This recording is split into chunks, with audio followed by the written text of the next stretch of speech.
Andy, Imanaga as a Mets target. You feeling it? Well, you could have asked that for Mets and Yankees, because I think right now he slots in something that would probably be not inexpensive, but a reasonably priced mid-rotation alternative for both clubs. The Yankees, after the Carlos Rodon injury, are going to be looking for some rotation insurance, and of course the Mets have a lot of needs in the rotation, so I would expect both teams to go sniffing around that guy.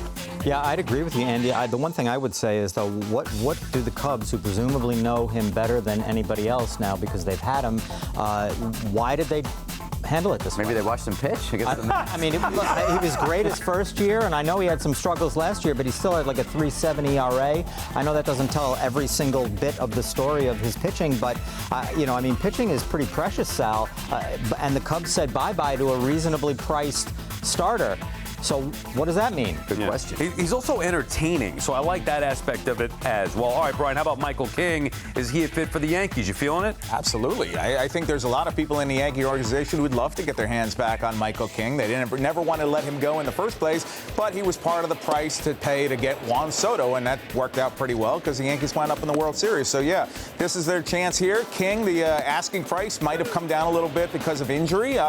He's certainly still going to get a good, decent offer out there on the market. So, but considering you have Rodon, as you mentioned, Garrett Cole isn't due back to start the year, Clark Schmidt's on the IL, yeah, it fits. Bo Bichette, and you feeling it for the Mets?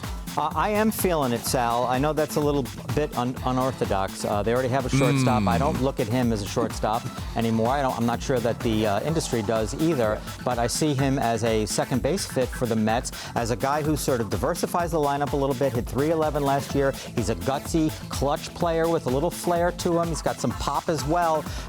Look, go ahead and, go to your depth chart of prospects at home that you keep up on your wall that, we can't get somebody for this position because we've got these 3 prospects coming. I get it, but they can use them as collateral in potential deals going forward here, and Bo Bichette fits in nicely to me as a kind of a splash move for the Mets with a little bit of a lineup sweetener there. I like it. Stop looking at my bedroom wall. It's very nice. I like the splash move concept of that. I like the bat. I like the player.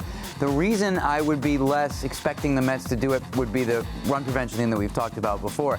I think you're going to see more of a Luis Angel Acuna type at second base for that team. I think they want to really have a suit. And if you look at the Brewers, if you look at what Stearns prefers, it's really having an elite defensive middle of the diamond. And I know he's a better second baseman. Presumably he's a better second baseman than a shortstop.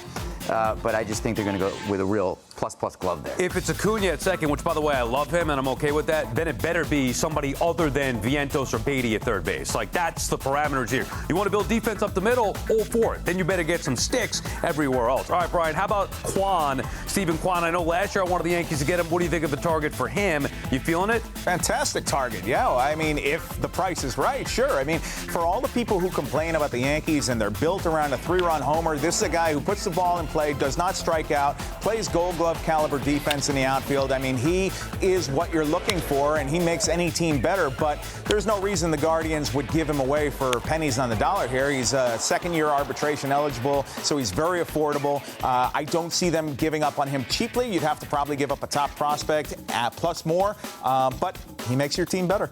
Yeah, I love this idea for the Yankees. I think this is exactly what they need, this kind of switch to their offensive profile as well. They got plenty of guys who can hit the ball out of the park, as we've seen repeatedly over the years here. This guy gets it in play, nice average. He's also a premier defender, and he would play left field in a place where you need a premier defender in Yankee Stadium in that left field, spacious left field. And I know we've had so much hand-wringing over Jason Dominguez can't play left. This guy can't play left. Get the guy who can play left. So I agree with you, Brian. It's going to cost, and it won't make the prospect hugger Yankee fan happy, but this is something that the Yankees need to check out. There isn't a more perfect fit in all of baseball out there than Kwan for the Yankees. They got to figure out a way to get it done.